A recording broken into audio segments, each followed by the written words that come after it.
चक्षुरुन्मिलितं येन तस्मै श्रीगुरवे नमः। वन्देऽहं श्रीगुरो श्रीयुतपदकमलं श्रीगुरून् वैष्णवांश्च श्रीरूपं साग्रजातं सहगणरघुनाथान्वितं तं सजीवं साद्वैतं सावधूतं परिजनसहितं Shrikrishna चैतन्यदेवं श्रीराधाकृष्णपादान् सहगणललिता श्रीविशाखान्वितांश्च।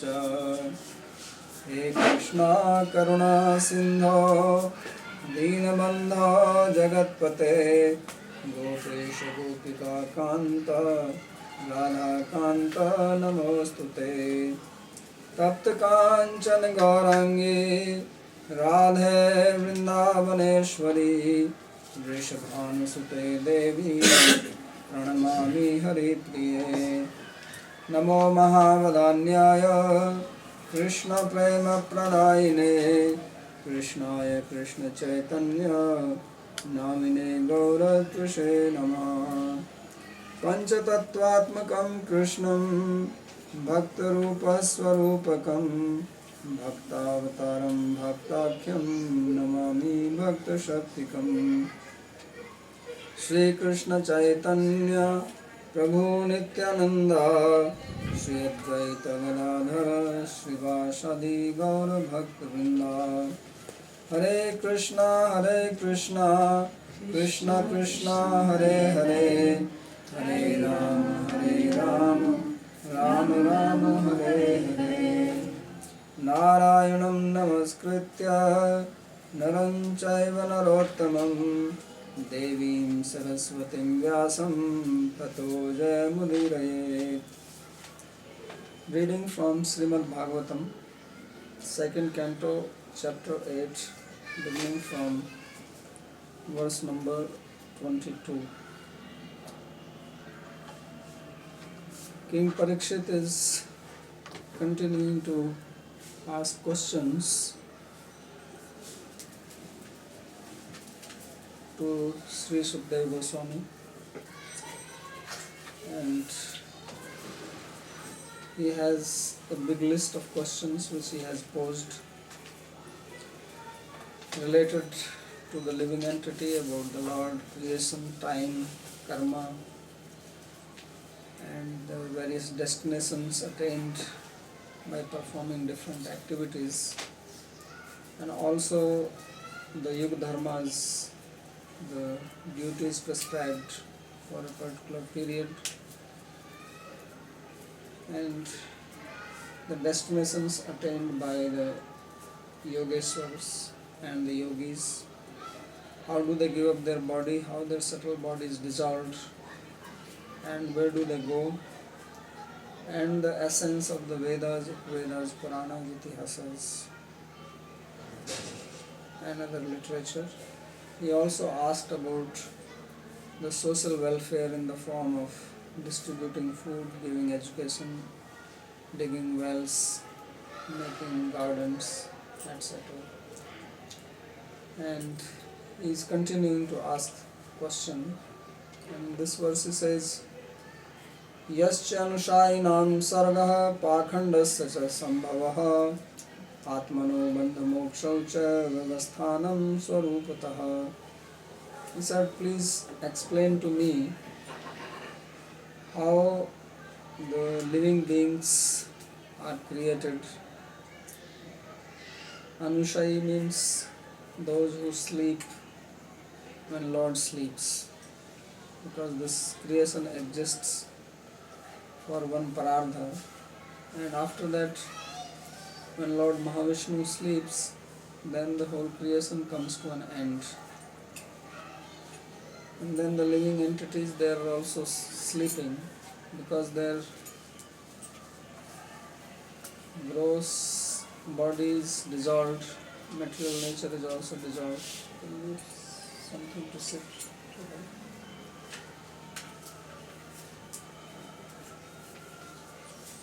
So it is considered as sleep, which means that they are not active anymore, just as we sleep at night and we forget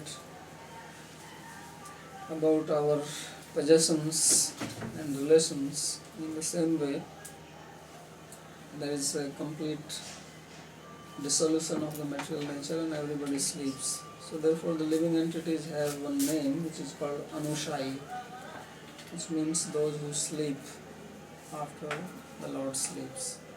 So he says, how are they again given birth? Because living entities are not created. So Sarga here means the birth in the new creation. And Pakhandasya cha sambhava. How does hypocrisy come into existence? Very important.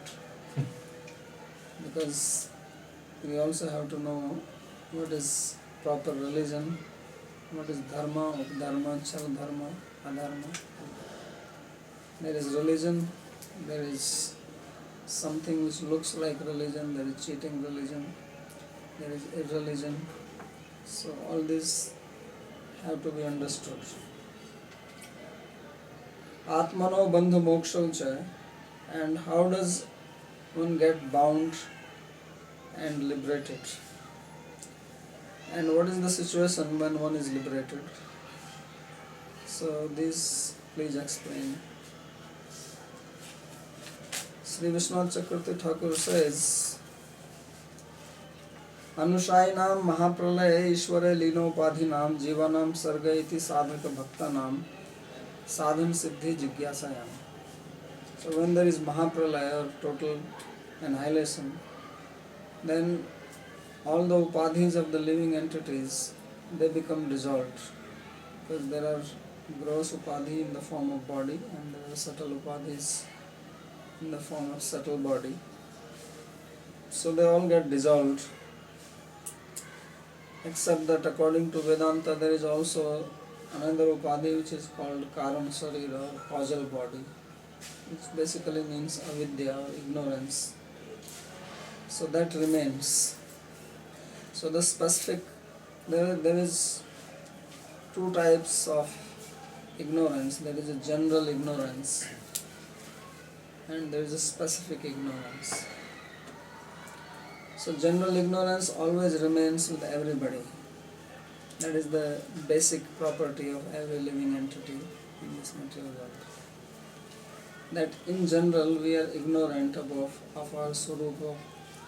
And specific means specifically we do not know really who we are, and then out of ignorance we consider ourselves as something else, as human beings, animals, males, females.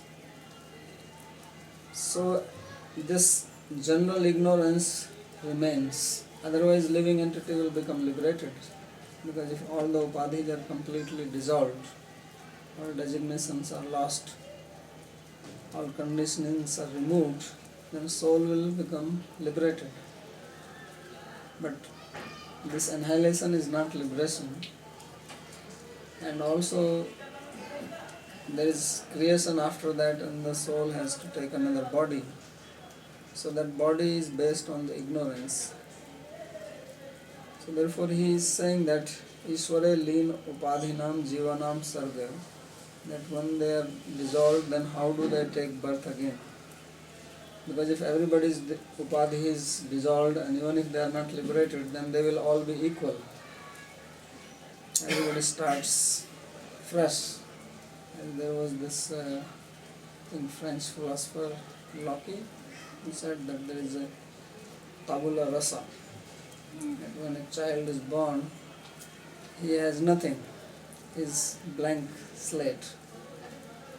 So that means at the beginning of the creation, all the jivas will have complete blank slate. They have no karma coming because everything is dissolved. But that does not happen. Because when creation happens, there are different grades of living beings which take birth. Brahma also appears. Then there are great sages. There are also animals. So this disparity is not just haphazard, but it is based on the previous karma. So that means that karma has to stick to the soul somewhere. Some record must be kept of that.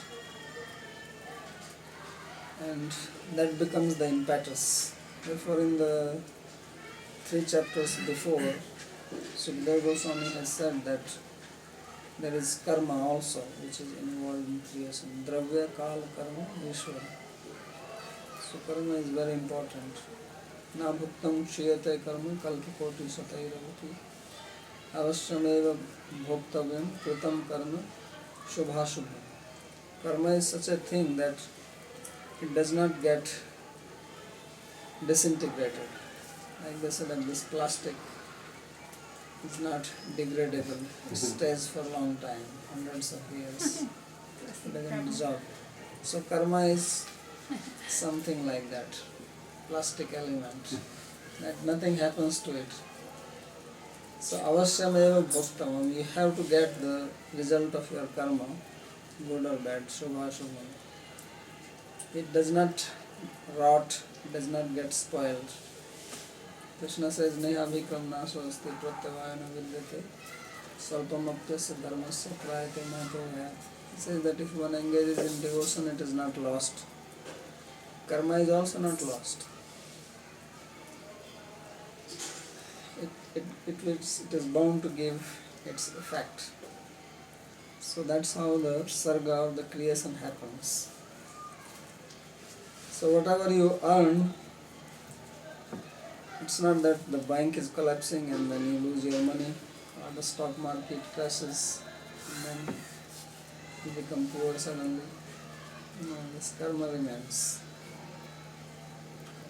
So this is a question, sadhan siddhi jigyasayam. This question is related that how one attains perfection when one engages in some sadhana. Pakhandasya iti bhakti asambhava jigyasayam. And why is he asking about pakhanda? Pakhanda means hypocrisy.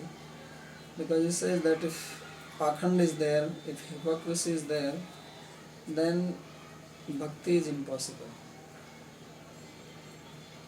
It is not possible that one can be hypocrite and also a devotee.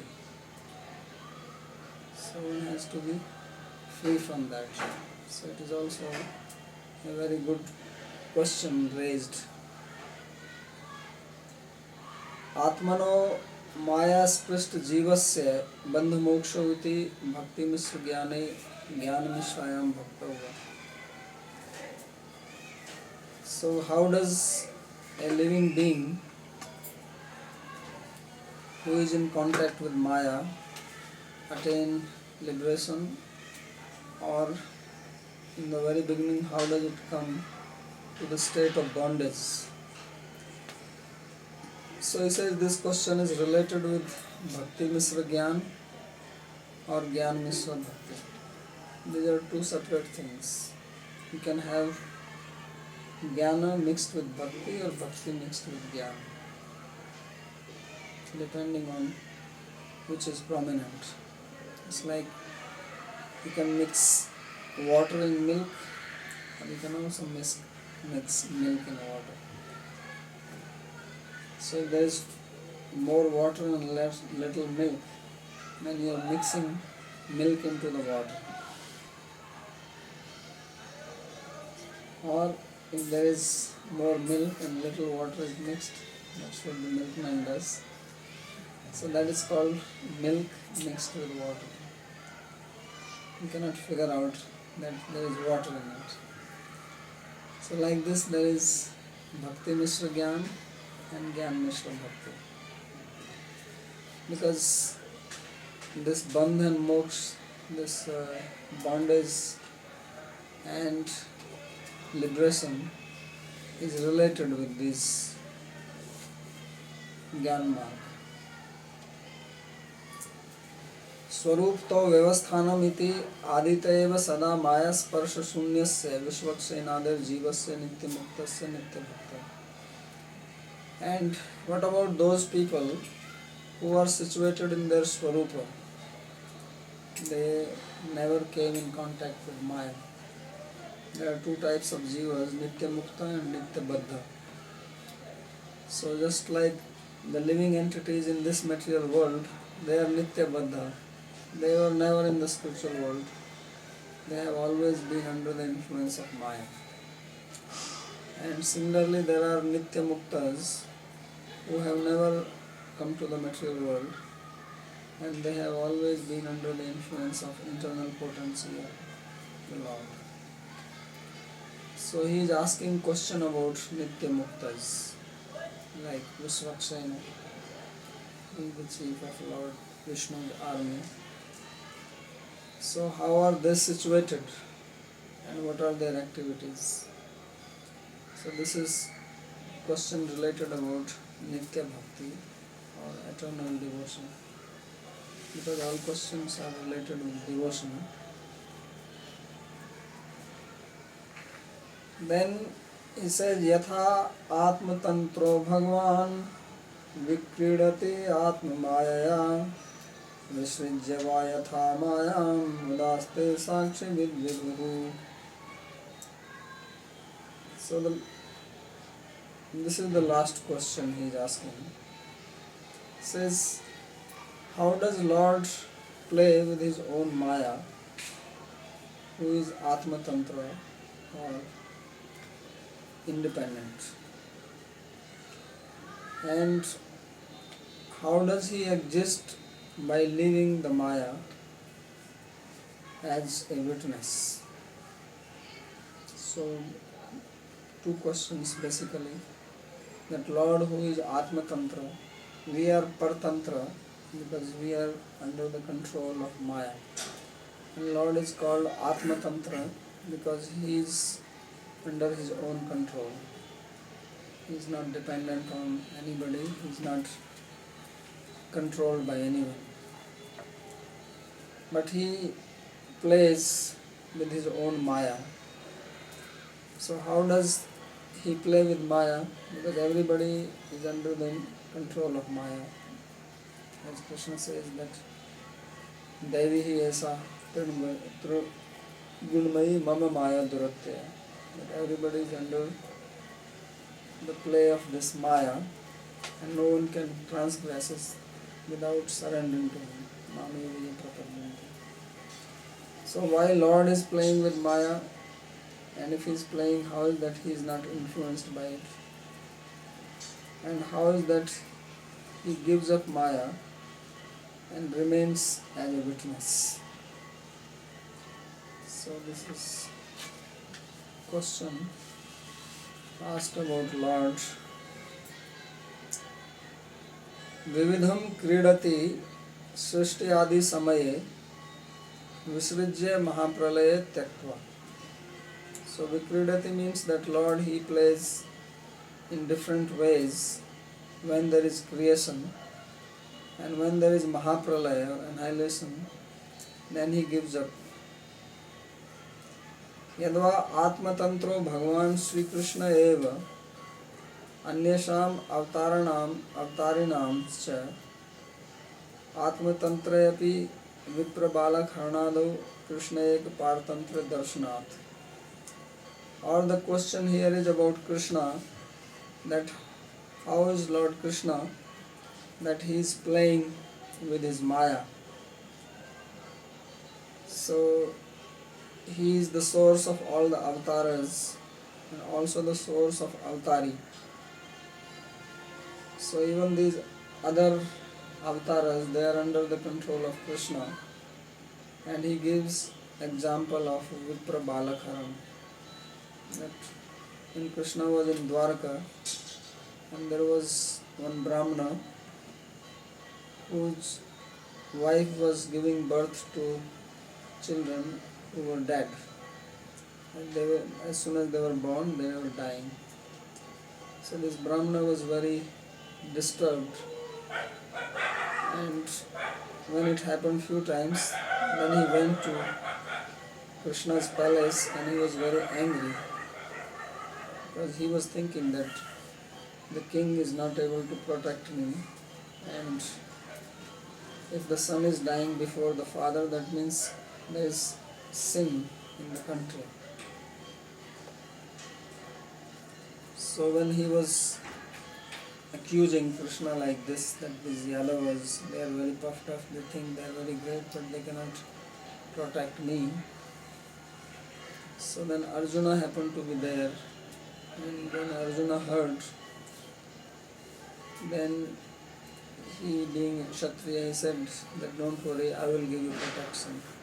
And next time your wife is pregnant and she is about to give birth, you call me and I will see how your child will die. So when the time came, this Brahmana called Arjuna, and Arjuna went and he sealed the whole house with his arrows. He made a net that nobody could enter inside. And then he was guarding at the gate. But again, as soon as the child was born, he was dead. So Arjuna felt very despondent and embarrassed and decided to give up his life because he was not able to protect. So he was collecting woods and trying to make a pile so that he will burn himself alive. There was no petrol available in those days. Otherwise he would have simply gone to a petrol pump, bought few liters, very easy. So he has to do the hard work to get all the wood. Especially in the city, it's not easy to get wood because they have gas. Gas comes from the ocean and they were in the ocean. So when Krishna heard, he came and he asked Arjuna that what are you doing? So he said, well, I was not able to keep my word, so I want to give up my life. So Krishna said that don't be stupid like